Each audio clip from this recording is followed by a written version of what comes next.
อ่า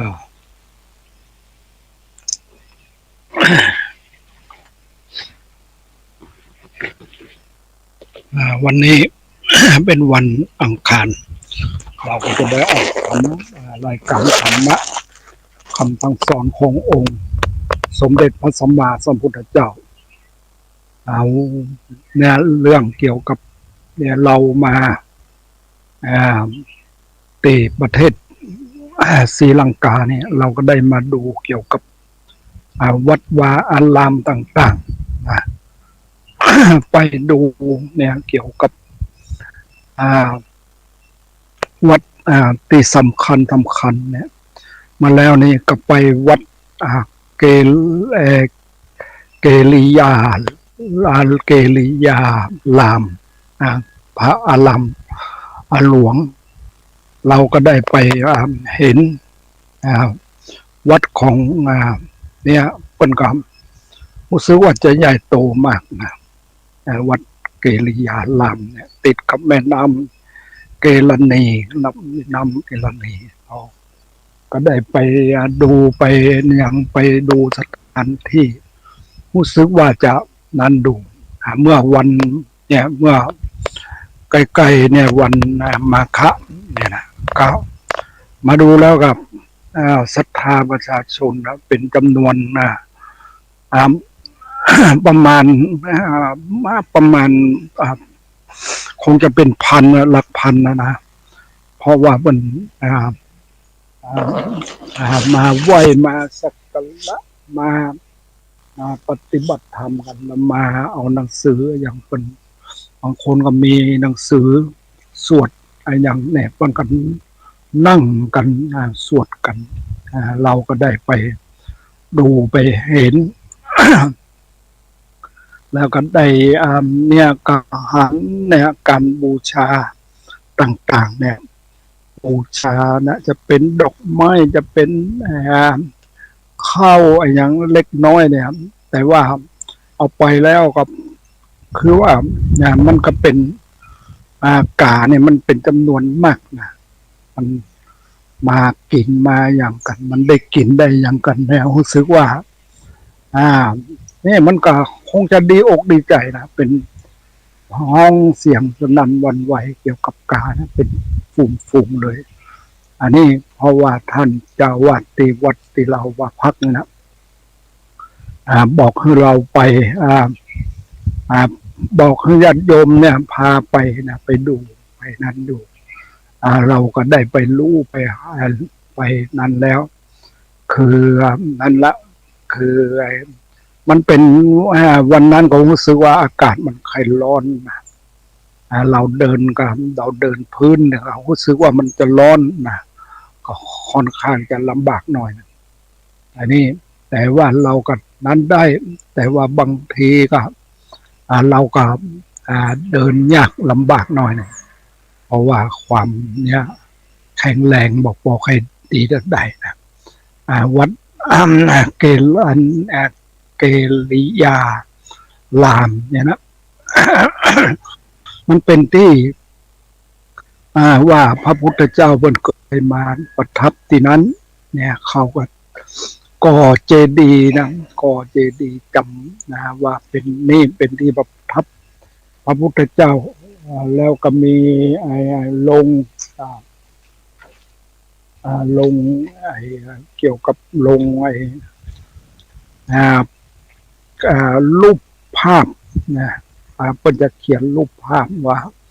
นั้นนะสมัยว่าติดพระไทยเรามาเรียกว่ามาสืบต่อเนี่ยทางนี้ทางศรีลังกาเนี่ยไปสืบต่อจากประเทศไทยเราเนี่ยคนก็เขียนนะรูปภาพอย่างไว้อันนี้แล้วเราคนถ้ามาศรีลังกาแล้วคงจะเห็นอันนี้เราก็มาได้รู้ได้เห็นอย่างต่างๆเนี่ยของประเทศศรีลังกาแต่ว่ามาดูเราก่อนดีเนี่ยวันนี้คงจะไม่ได้ไปไหนแล้ววันนี้นะ ก็คิดว่าคงจะเตรียมตัวกลับแล้วก็ไอ้เนี่ยวันพวกนี้นะคงจะได้กลับแล้วแต่ว่าจะได้ก็ตามคือว่าเรื่องไอ้นี้เรามาศึกษาพระพุทธศาสนาแล้วเนี่ยกับนั่นอยู่ว่ามันความเจริญความอะไรยันความเปลี่ยนแปลงอะไรอย่างเนี่ยมาหันวัดเนี่ยตีเราพักเนี่ยมันเนี่ยกำแพงเพื่อจะเอาทำเป็นรูปจางนะรูปจางแบบเดินนะสู่งวงเนี่ยเขาจะคงจะมีเพื่อนจะมีปีมออกมานะปีมปั้นรอรูปออกมาแล้วก็เอามาติดกำแพงอันนี้แล้วก็จะมีมันจะมีเป็นจันตินในขวงแก้วเป็นที่หนึ่งขวงแก้วก็เป็นที่นั้นเขาจะสวมรองเท้าเข้าไปเลยมันก็เป็นบัดสวมกันแล้วเขาจะสวมไปก็มันก็บ่ได้ต้องเขาลบเนี่ยแล้วเป็นกำลังจะสร้างไอ้เนี่ยที่พักคล้ายๆเนี่ยผู้คนมานะครับก็ได้มาพักมาอย่างเป็นสร้างแล้วอย่างวันเดียวนี้นะเราก็ได้อาศัยหลังที่เป็นสร้างเสร็จแล้วนะแต่เบื้องก็จะสร้างทันอยู่เนี่ยอันนี้ก็เป็นที่นั่นอยู่เป็นที่รองรับคือว่าผู้ที่มาเยี่ยมเยียนมาอย่างนี้อันนี้ก็เป็นนั่นของศรัทธาที่มีความเลื่อมใสในพระพุทธศาสนาเราเนี่ยอย่างเนี้ยคือว่าอันนี้เราก็ไปวันนั้นก็ไปได้ไปดีนะได้ไปตีไอ้ตังตังใต้นะดันเขาว่าไปตังด้านเหนือนะครับไปเมืองแคนดี้เมืองแคนดี้ไปนะวันนั้นก็ได้ไปไหว้พระเขียวแก้วคือว่าก่อนที่เขาจะได้ไปเนี่ยมันก็ต้องมีทุเจ้าทางนั้นเป็นนำไปเนี่ยนำไปเนี่ยนำเราไปนะไปพบกับพระที่เป็นมีส่วนร่วมในการดูแลเนี่ยเอาไปพบกันแล้วเพิ่นก็บอกว่ารอ6 โมงจึงจะได้เข้าเราก็ได้รอ6 โมงแล้วก็ได้ปากันไปเนี่ยเข้าไปไหวก็เกี่ยวแก้วอันนี้ก็รู้สึกว่าคนก็เป็นจำนวนมากนะคอยได้จะเฝ้านะคอยได้จะได้มีโอกาสเข้าเฝ้าพระเขียวแก้วแต่ว่าวันนั้นก็รู้สึกว่าอันได้นั้นดีได้เราได้ไหวพระเขียวแก้วไปตามที่เราต้องการที่จะไปแล้วก็ไปแถมตีหนึ่งอันนั้นก็ไปขึ้นภูเขานี่จะรู้สึกว่าสูงนะไปเราก็ได้พูดไปด้วยกันก็เขาก็ขึ้นด้วยการเดินขึ้นแต่ว่าเราเนี่ยรู้สึกว่ามันขึ้นลำบากก็ต้องหาคนช่วยพยุงก็พอดีมีคนเนี่ยเขาบอกว่าเขาจะพยุงขึ้นไปแต่ว่าเขาไม่ต้องการนะอย่างนั้นเขาจะต้องการจะเอาบุญเขาพยุงขึ้นไปจนไปถึงที่ลานเนี่ยลานที่นั่นอยู่ก็สูงพอสมควรแต่มาหันต้นเป้าแล้วต้นเป้ามันทำไมนะมันถึงเจริญอยู่ที่สูงยังเจริญขึ้นได้เนาะแต่อันนี้มันเป็นหมายความว่ามันคงจะได้รับอันดีรับอาหารอย่างดีแล้ววันนั้นเราก็ไป ไปนั่งอยู่ศาลาที่หนึ่งแล้วเราก็บอกขึ้นไปบอกว่าเราอยู่แค่นี้ก็เอาแล้วเรามองขึ้นไปทางเนี้ยมันเป็นมองขึ้นไปมองดูแล้วมันเป็นหินคล้ายๆแบบที่ปัดที่เมืองที่ที่แสดงปฐมเทศนานะสารนาฏนะหินคล้ายๆนั่นแหละแต่ว่าบนหินนะยอดหินนั้นก็ยังเขาก็เอานี่ไปไปใครเอาสแตนเลสนี่นะทำสแตนเลสล้อมรอบแล้ว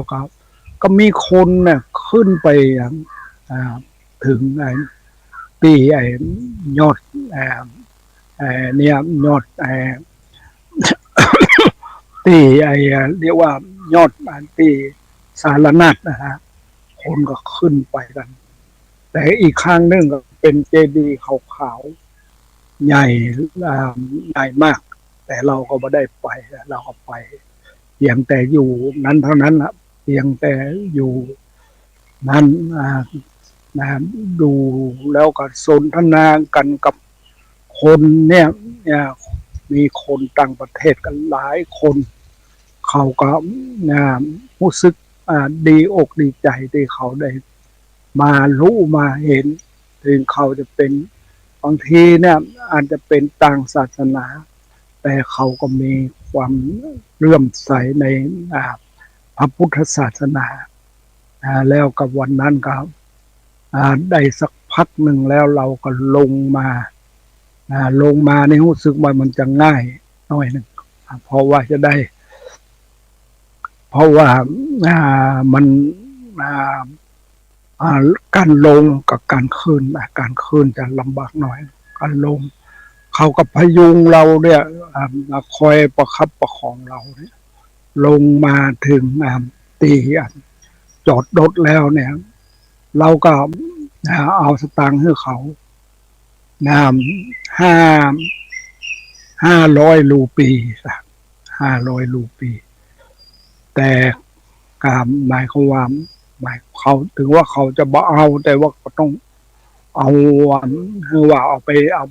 นั้นแล้วสมควรที่จะได้รับเราก็เอาให้เขาไปแล้วเขาก็จะว่าบ่เอาแต่กับนั้นนะแต่เขาก็จะเอาขอ500เนาะ500ไทยเนี่ยเพราะว่า500ไทยเนี่ยมันจะนักกับ500 รูปีนะแต่เราก็บอกว่าเขาเอาพอแล้วนั้นแต่ขอแสดงความดีใจที่เขาได้พยุงเราขึ้นไปแต่อยากได้ก็ตามวันนั้นกันเนี่ยพอได้เวลาแล้วครับเขาก็ต้องขึ้นรถเข้ามาเนี่ยกว่าจะมาถึงกว่าจะเข้าถึงที่พักกับใช้เวลานานพอสมควรวันนั้นนะเราได้ไปรู้ไปเห็นที่ที่พระอย่างนี้พระมหินทะเถระกับพระอย่างนี้เขาจำไม่ได้ต้องนั่นดูว่าที่เปิ่นมาเผยแพร่พระพุทธศาสนาในศรีลังกาเนี่ยอันนี้เปิ่นก็ทำนะเป็นที่จำหมายว่าพระสาวกของพุทธเจ้าเปิ่นมาเผยแพร่พระพุทธศาสนาในประเทศศรีลังกาอย่างใดแต่ว่ามาดูแล้วสถานที่ที่เขาขึ้นไปเนี่ยมันจะเป็นหินนะมันเป็นหินโดยธรรมชาติของมันก็จะได้มองว่าคนก็เขาก็ต้องขึ้นเดินขึ้นไปแต่ว่ามันก็การอยู่มานั้นดูแล้วครับว่ามันเป็นเวลามันก็ตั้งถ้าจะนับแล้วเนี่ยสาวกส่งไปเผยแพร่พระพุทธศาสนามันก็ตั้งพระพุทธเจ้าปรินิพพานไปเป็น200 กว่าปีแล้วนะอันนี้แต่ว่าสาวกเป็นพระอรหันต์นั้นยังนั้นอยู่ยังเผยแพร่คำสั่งสอนขององค์สมเด็จพระสัมมาสัมพุทธเจ้าอยู่ อันนี้เรียกว่าเราเนี่ยเราก็ต้องนั่นดูว่าอ่าสาวกที่เป็นพระอรหันต์นั้นจะต้องละเนี่ยต้องละซึ่งสังโยชน์คือสักกายทิฏฐิข้อแรกนะสักกายทิฏฐิข้อที่สองจะต้องละวิจิกิจฉาข้อที่สามจะต้องละศีลพัตตปามาสอันนี้สังโยชน์สามข้อนี้จะต้องละเสียใดนะถ้าละเสียใดก็จะไปแต่ความดับทุกข์ความพ้นทุกข์อันนี้แต่ต่อไปนี่ก็ต้องศึกษาทำอยู่คือว่าศึกษาที่มันจะมัน กิเลสมันหมดนะมันหมดไปข้อที่รูปราคะอรูปราคะเนี่ยมันมีอยู่เราก็ต้องละว่าเรามีความยึดในรูปหรือไม่หรือว่าบัได้ยึดแล้วเนี่ยนะแล้วปฏิฆะเนี่ยข้อปฏิฆะเนี่ยเรามีความกระทบกระทั่งแห่งจิตหรือไม่เนี่ยนะอันนี้ข้อต่อไปนี่นะแต่ว่าเราก็ต้องนั่นดูเนี่ยสิ่งที่มันมากระทบจิตใจของเราเนี่ยนะเราเนี่ยอยู่กับผู้คนต่างๆเนี่ยคนเนี่ยเข้าใจก็มีบ่เข้าใจก็มีผู้ที่บ่เข้าใจบางทีก็จะว่าในสิ่งที่บ่ถูกบ่ต้องครับแต่ว่าเขาต้องมีผู้ที่ได้ละข้อปฏิฆะได้เนี่ยกันเรียกว่ามีคุณธรรมอีกข้อหนึ่งละนะอันนี้แล้วสังโยชน์แถมเบื้องสูงขึ้นไปแถมนะละเอียดเข้าไปแถมละเอียดเข้าไปเนี่ยแล้วกับคอมานะนะคอมานะคือความนะถือตัวคอมานะนี่ถือตัวมันละเอียดเข้าไปนำนะคอมานะถือตัวว่าดีกว่าเขาว่าเลิศกว่าเขาว่าซับเมอเขาอย่างนี้อันนี้เป็นละเอียดเข้าไปแล้วคอมานะแล้วก็คออุทธัจจะ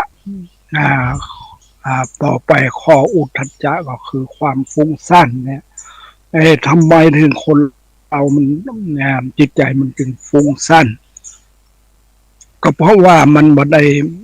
จิตมันบ่มีสมาธิอันยังเป็นเหตุให้ทำบ่มีสมาธิเนี่ยก็ต้องเราก็ต้องศึกษาทำเนี่ยคือว่าศึกษาเข้าไปในเรื่องจิตใจของเราเนี่ยความฟุ้งซ่านเนี่ยความบ่ได้สำรวมอินทรีย์เนี่ยนะมันจึงฟุ้งซ่านนะมันความฟุ้งซ่านเนี่ยมันก็ขั้นสูงขึ้นไปก็จะบ่มีความฟุ้งซ่านในเมื่อมันมีความฟุ้งซ่านมันก็จะเป็นอารมณ์เดียวนะเป็นอารมณ์เดียวแล้วก็ข้อต่อไปก็คืออวิชชาเนี่ยอวิชชาคือความบรรลุนะพระผู้ตัดความบรรลุได้เนี่ยก็เป็นพระอรหันต์นะสูงสุดเนี่ยพระอรหันต์อันนี้สังโยชน์10ละได้ก็เรียกว่าเป็นพระอรหันต์เป็นผู้หมดจากกิเลสพระอรหันต์ก็จะมีแต่วิชามีไม่ได้มีอวิชชาต้องมีวิชาเนี่ยคือความรู้รู้อย่างรู้ทุกรู้เหตุของทุกรู้ความดับทุกรู้ข้อที่จะปฏิบัติถึงความหรือว่ารู้อริยสัจสี่แล้วก็แล้วก็รู้ปฏิ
เพราะสังขาร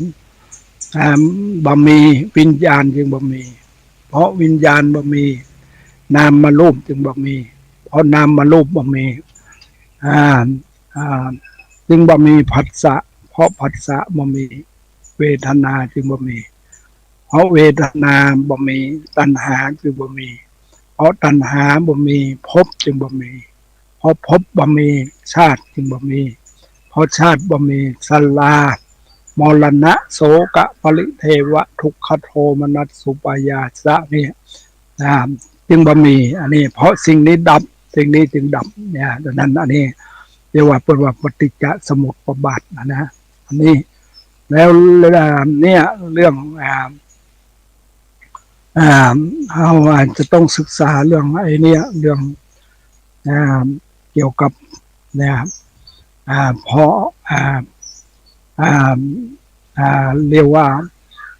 อวิชชาปัจจยาสังขาราสังขาราปัจจยาเนี่ยวิญญาณังวิญญาณปัจจยานามารูปังอะไรอังสลายตนะปัจจยาปัจโสปัสสาปัจจยาเวทนาตัณหาปัจจยาอุปาทานังอุปาทานังปัจจยาภโวภาวะปัจจยาชาติปัจจยาชรามรณะโสกปริเทวะทุกขโทมนัสสุปายาสาเนี่ยมันเป็นโซ่ตรวนอยู่อันนี้แล้วเราก็เนี่ยในที่บทที่เราได้สวดกันนะแล้วก็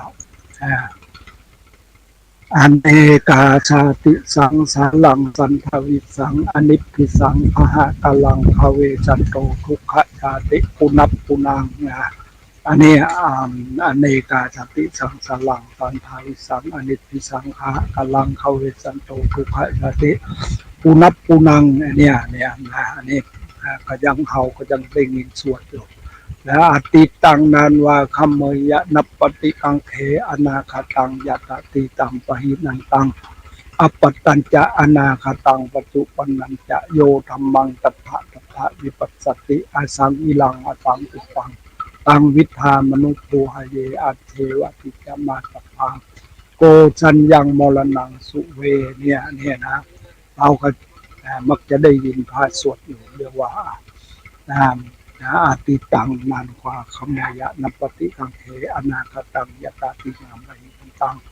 อปตัญจะอนาคตังปัจจุปนัญจะโยธัมมังปัฏฐะวิปัสสติอสังวิลังอสังกุปังตังวิธามนุโภหเยอัจเทวะกิจจะมาตพังโกสัญญังมรณังสุเวเนี่ยแล้วก็เมื่อเจ้านี้เราก็ได้ออกอากาศของสถานีที่วัดป่าแดงนะได้พูดถึงเรื่องเกี่ยวกับการออกบวชเนี่ยของพระเจ้าสุตสม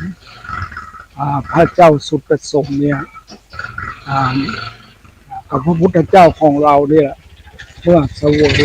ชาติเป็นพระเจ้าสุตสมเพราะว่า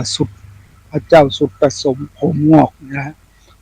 เปิ้นก็มีเข้าของสมบัติอย่างต่างๆแล้วเปิ้นก็ได้บอกกับเสนาอามาตย์ต่างๆบอกว่าถ้าหันผมออกแล้วก็ขอบอกพวกเสนาอามาตย์มาบอกเรียกว่าพูดกับช่างกันระบบนะพูดตัดผมแล้วเขาก็หันแล้วเขาก็เอาปนก็เอาแหนบทองคำกิ๊กมาให้ดูในเมื่อทานแล้วปนก็จะบอกเกี่ยวกับผู้เกี่ยวข้องนะภรรยากับลูกกับอย่างการโมนีนะบนวันเราจะต้องออกแล้วต้องออกไปบวชแล้วแต่ว่าการที่จะออกบวชของพระเจ้าสุตสม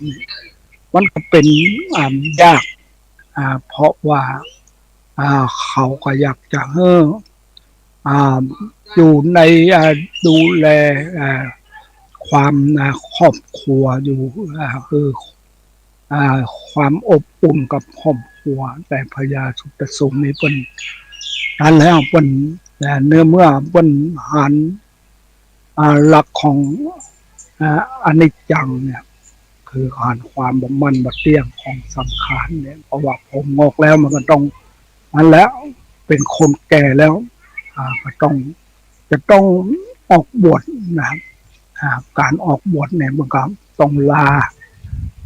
ลูกลาเต้าลาอ่าอ่าภรรยาครอบครัวอย่างแล้วก็แต่กันลาเนี่ยมันก็ไม่ใช่นั่นจะออกง่ายๆอยู่แต่นั้นนะมันก็เอาเนี่ยบอกลูกเนี่ยทั้งสามภรรยานี่ก็บอกคือลูกเนี่ยไปขอร้องขออย่าออกเลยของอยู่นั้นแต่ว่าไปเนี่ยพอทำไปขอร้องแล้วครับเนี่ยก็เอาเนี่ยเอาลูกเอาเต้าเนี่ยไปกอดคอพญาสุตโสมเนี่ยว่าเหมือนวันจะออกไปอวดทำไมอย่างนี้นะทำนองนี้แต่ว่าเนี่ยอันนี้เราจะหันได้ว่าคำที่คนกล่าวว่ารักลูกเหมือนเชือกผูกคอรักสมบัติภายนอกหนอเหมือนปอสุบเหมือนปอผูกศอกรักอันนี้รักรักอย่างแถมอย่างหนึ่งรักสมบัติภายนอกเนี่ยนะก็เหมือนปอกซุปตินเนี่ยปวงกองทั้งสามเนี่ยนะมันก็จะตัดด้วยเอาแจ้น้ำเนี่ยมันพวกมันพังมันก็บปุดบขาดจะเอาไฟมั่งกลับมาเอามันก็บปุดมันก็บสามารถที่จะไหม้มันปุดขาดจะทำอย่างใดนี่มันก็เหมือนนั้นมันก็ยากที่จะปุดจะขาดแต่ว่ามีปัญญาอย่างเดียวที่ต้องเอามาตัดในบ่วงสามข้อนี้ได้เนี่ยอันนี้เรื่องพญาสุตโสมเนี่ยเรื่องเนี่ยที่เราจะมักได้เนี่ยทำเนี่ยทำอมตะปัญหาเนี่ยคนก็ได้นั่นอยู่คนก็ได้นั่นอยู่เรียกว่าเพิ่นสอนเนี่ยเพิ่นสอนเป็นอมตะเนี่ยอย่างตูงสามหางเนี่ยที่นำเราเอานำเนี่ยเมื่อจะเราจะไปสู่ป่าจ้าเนี่ยคนก็เอาตูงสามหางนี่นำเนี่ยก็อันนี้ก็คือเอาต้องเอาพระรัตนตรัยนำหน้าคือพระพุทธเจ้าพระธรรมพระสงฆ์ต้องนำหน้าเราอันนี้เราจะอันนี้ควรจะทำเป็นตุงสามหางแล้วก็ถุงห่อข้าวเพิ่นก็เอาถุงอย่างมาห่อมาอย่างเนี้ยอันนี้เป็นบุคลาธิฐานนะคือคนเราได้รู้ว่าคนเราในเมื่อจะไปข้างหน้านั้นนะจะต้องมีเสบียงไปถ้าเราบ่มีเสบียงไปเราก็ไม่ได้กินอย่างในภายภาคหน้าแต่อันนี้เพิ่นให้เรารู้อย่างนี้นะไม่ใช่ว่าคนสอนอย่างอื่นนะคือว่าอันนี้ถูกตะไปถูกไปนำหน้าเนี่ยแล้วเอาตุงสามหางไปนำหน้าเนี่ยอันนี้ก็ต้องเข้าใจแล้วเราจะไปในภายภาคหน้าสมมติว่าจะจุติจากภพนี้จะไปสู่ภพหน้าเราจะต้องมีเนี่ยต้องมีสิ่งที่นำต่างของเราก็คือพระรัตนตรัยนะคือพระพุทธเจ้าพระธรรมพระสงฆ์แล้วก็เนี่ยมีเสบียงกันในการเดินทางถ้าบ่มีเสบียงเนี่ยเราก็รู้สึกว่ามัน การอยู่เนี่ยการมีเสบียงเนี่ยในธรรมเนี่ยเอาว่าจะมีธรรมหลายอย่างที่ได้สอนเราเรื่องการผู้ที่บ่มีเสบียงเนี่ยบางทีก็ไปบ่ถึงนะไปบ่ถึงจุดหมายปลายทางเหมือนกับเราบ่มีอย่างเนี่ยที่จะเดินทางเนี่ยจะไปก็ยังลำบากฉะนั้นเป็นสอนให้เราต้องมีเสบียงในการจะเดินทางเนี่ยการมุดตานการรักษาศีลการเจริญภาวนาเนี่ยเป็นการที่อ่าเสบียงที่เราจะไปข้างหน้าถ้าเราบ่มุดตานเนี่ยเราก็บ่ค่อยมีเข้าของสมบัติอย่างที่จะได้ใจสอยอย่างถ้าเราบ่มีการรักษาศีลเราก็เนี่ยศีลเราบ่ดีเนี่ยก็ทำให้สุขภาพเราบ่ดีเนี่ยถ้าเรามารักษาศีลถ้าเรารักษาศีลสุขภาพเราก็จะดีรูปร่างของเราก็มีความสวยสดงดงามผู้ที่รักษาศีลเนี่ยผู้ที่มารักษาศีลก็บ่มีความสวยสดงดงามแล้วก็ลักษณะก็บ่ค่อยดีบ่ค่อยเป็นที่น่าพึงพอใจบางทีก็มีโรคภัยไข้เจ็บเบียดเบียนอันนี้เพราะว่าเราเนี่ยขาดการรักษาศีลดังนั้นการที่รักษาศีลนี่ก็เป็นอันอยู่ที่เราจะทำให้ตัวเราเนี่ยเป็นผู้ที่มีความสวยสดงดงามและเป็นที่พึงพอใจและบ่มีโรคบ่อยไข้เจ็บอย่างเนี้ยเพราะเราเนี่ยรักษาศีลดีเราภาวนานี่เหมือนกับเนี่ยเราจะต้องมีแสงสว่างในการที่เราจะดำเนินเนี่ยเดินทางเนี่ยต้องใจแสงสว่างคือการภาวนาคือหันในอนิจจังความมันบัดเที่ยงหันทุกขังมีความทุกข์ลำไปหันอนัตตาบัดใจตัวบัดใจตนอันนี้จะต้องอาศัยกันภาวนาครับ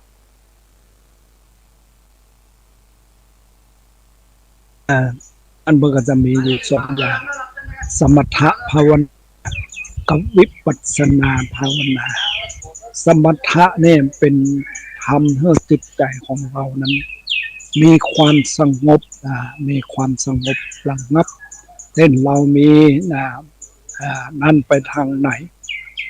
เรานักไปในทางไหนจิตใจเรานักไปทางไหนเดียวกำลังออกอากาศอยู่ยังมานั่นเด้อเรานักไปทางไหนเราก็ต้องเอากรรมฐานมาแก้ไปทางนั้นเช่นนักไปในทางโทสะเราก็ต้องเอาการกสินที่จะต้องทำให้ละโทสะเช่นโลหิตกสินนี่มา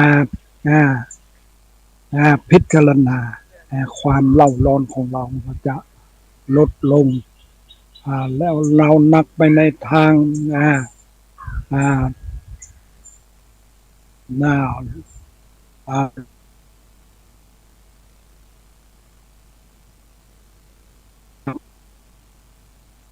เอาไว้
เป็นทุกขังมันเป็นทุกข์อยู่ล่ำไปนะสังคมเราเนี่ยมันเป็นทุกข์อยู่ล่ำไปแล้วอนัตตาความจริงบัจใจตัวบัจใจตนเนี่ยเราก็ต้องเนี่ยเอามาเอามาปรับพิจารณาอันนี้เรียกว่าผู้เจริญสติปัฏฐานแล้วเนี่ยถ้าบ่เข้าใจเนี่ยถ้าบ่เข้าใจในวิปัสสนาเนี่ยก็เรียกว่ามันเป็นความวิปลาสความหันผิดไปเป็นว่านิจจสัญญาความเห็นว่ามันเที่ยงความเห็นว่ามันเที่ยงสุภสัญญาความเห็นว่ามันสวยมันงามอันนี้สุภสัญญาความเห็นว่ามันสวยว่ามันงามแล้วก็อัตตสัญญาความเห็นว่ามันเป็นตัวเป็นตนเป็นเราเป็นเขาขึ้นมาอันนี้ก็เรียกว่าอัตตสัญญาแล้วก็ความเห็นเนี่ยความเห็นที่ว่ามันเห็นผิดไปจากธรรมนองของเนี่ยคือว่าเห็นบ่าเขาบ่ายเรียกมันเป็นเรียกวิป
ัสสนา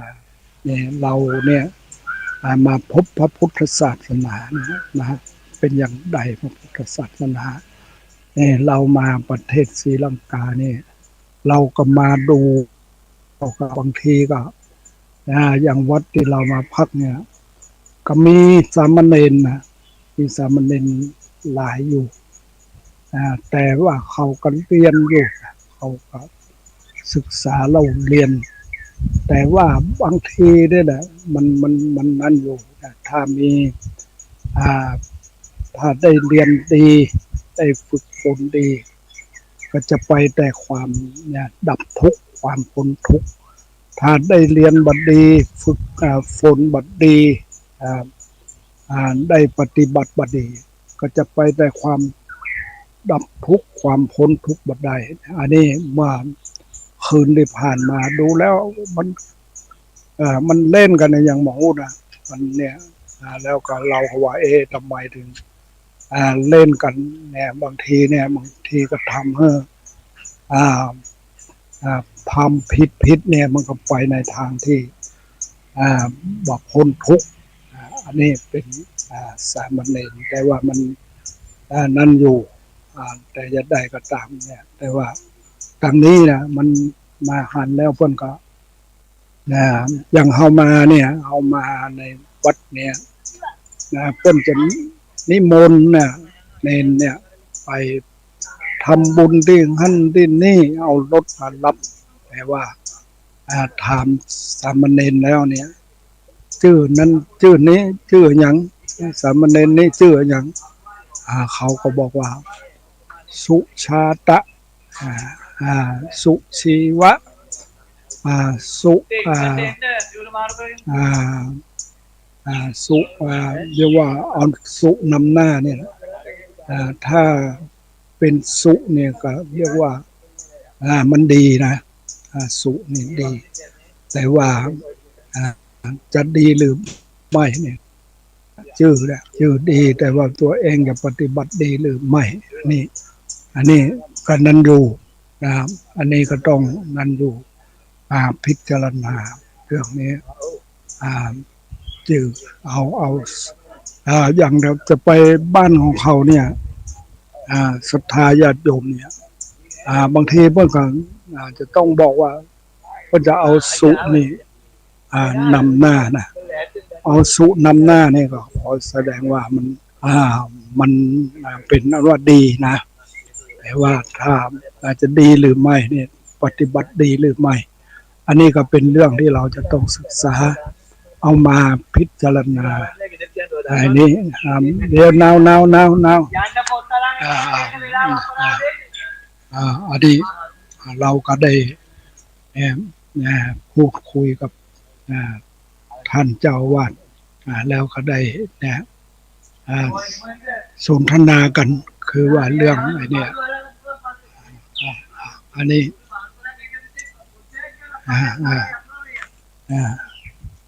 อันนี้นะเรื่องไอ้เรามาศึกษาในพระพุทธศาสนาแล้วก็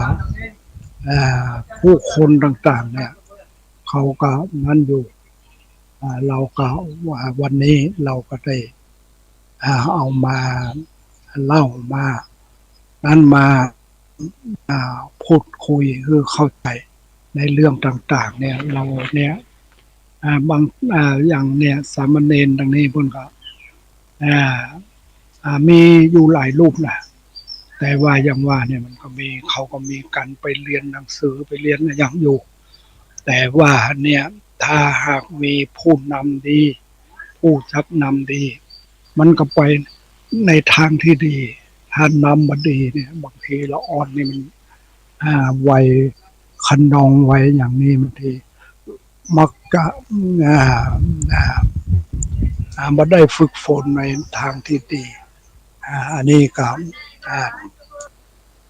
สิ่งที่จะต้องศึกษาแล้วมีทางนี้ก็เหมือนกับว่ามีโรงเรียนพุทธศาสนาในวันอาทิตย์นี่เพิ่นจะตีระฆังกันทันยันระฆังกันอย่างวันพระที่แล้วเนี่ยก็หันคนมาจำนวนนักมาศึกษามาเล่าเรียนในทางพระพุทธศาสนาเนี่ยอันนี้เรื่องไอ้นี่เราต้องเอามาพิจารณาเรื่องเกี่ยวกับเรามาศึกษาพระพุทธศาสนาคำสั่งสอนขององค์สมเด็จพระสัมมาสัมพุทธเจ้าเพื่อมันจะได้ว่าจะทำอย่างไรพระพุทธศาสนาของเรามันจะเจริญรุ่งเรืองมันสูงสุดก็คือเนี่ยต้องเราศึกษาดูนะเรียกว่าผู้สูงสุดแล้วเรียกว่าเป็นเสขะเป็นอาเสขะผู้ที่บ่ต้องศึกษาแล้วจบการศึกษาแล้วเป็นผู้ที่มันหมดกิเลสแล้วนะเป็นอาเสขะบุคคลที่บ่ต้องศึกษาอันนี้ในหลักของพระพุทธศาสนาเพิ่นจะบอกไว้อย่างนี้ถ้าได้ขั้นโสดาแล้วก็ต้องศึกษาละกิเลสขั้นต่อไปนะโสดาสกิทาคาอนาคา อรหันตาเนี่ยอรหันตาเนี่ยเป็นอ่าสูงสุดแล้วในพระพุทธศาสนาจบการศึกษาแล้วหมดกิเลสแล้วอันนี้แต่ว่าเราจะต้องเอามาพิจารณาแต่เราเนี่ยเรื่องการศึกษาในพระพุทธศาสนาคำสั่งสอนขององค์สมเด็จพระสัมมาสัมพุทธเจ้านี้จำเป็นอย่างยิ่งที่เราจะต้องเอามาศึกษาเอามาพิจารณาเราอยู่ในขั้นไหนเรายังหมดกิเลสกับบ่หมดกิเลสหมดกิเลสเอาเป็นว่ามันหมดทุกข์ดับทุกข์เข้าถึงความพ้นทุกข์อันนี้นะแล้วมาหันเนี่ยบางทีคนเฒ่าแก่เนี่ยเพิ่นก็มาวัดมาวานะเพิ่นนุ่งขาวห่มขาวอันนี้แต่ว่าอันนี้เราก็ต้องนั่นอยู่คนแก่ๆพวกนั้นหันเข้าวัดเข้าวากันเนี่ยเพื่อหาความหลุดพ้นจากความทุกข์การเวียนว่ายตายเกิดอันนี้เป็นเรื่องที่เราทุกคนที่จะต้องเอามาพิจารณาวันนี้ก็ได้เนี่ยอันนี้โยมhow old are you I'm 78. 78 อ๋อสตองนะสตองกุดสตองกุดนะกุด78เนาะกุดอันนี้อายุ70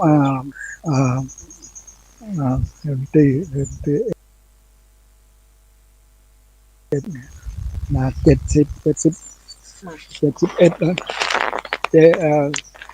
7 นะ 1 2 3 4 5 6 7 1 71 78อ๋อก็ยังเกินนะก็ body impermanency body suffering Yeah. body no self understanding body no not suffering but no understanding body not เรียกว่าsuffering นะ suffering วันนี้ก็ได้นะพอดีก็ได้พบปะกับญาติโยมที่จะมาทำความสะอาดมาดูแลควงวัดวาแต่เพื่อนก็คงจะเข้าวัดกันนะวันนี้ก็หันมากันนะมาที่ควงแก้วอารามมาเพื่อจะศึกษาเรื่องเกี่ยวกับพระพุทธศาสนาI 70 70 70 and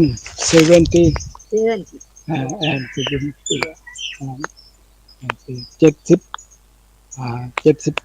77แล้วก็ปนแมนนะปนแมนสิคันซีกิ้งก็กุดนะซีกิ้งเฮียลิงก็เฮียลิงก็กุดเฮียลิงBecause I am late. กุดนะ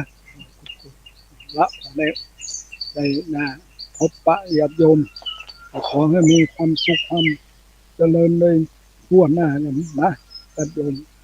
Okay, thank you. I'm going very late. นี่โนวิท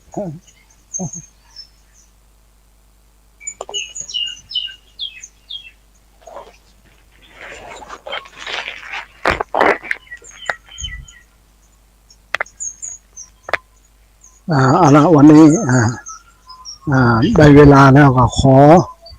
อนุโมทนากับพระครูวิศวัตรพระครูปริยัติและท่านผู้ฟังทั้งหลาย ก็ขอให้มีความสุขความเจริญโดยทั่วหน้ากันขออนุโมทนา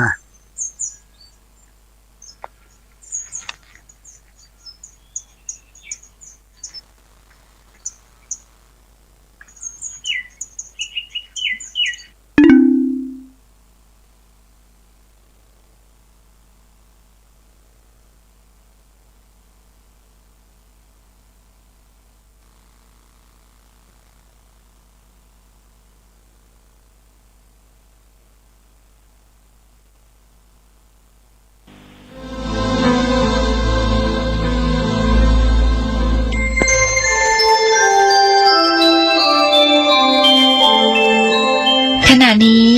ท่านกำลังฟังสถานีวิทยุกระจายเสียง FM 104.5 เมกะเฮิรตซ์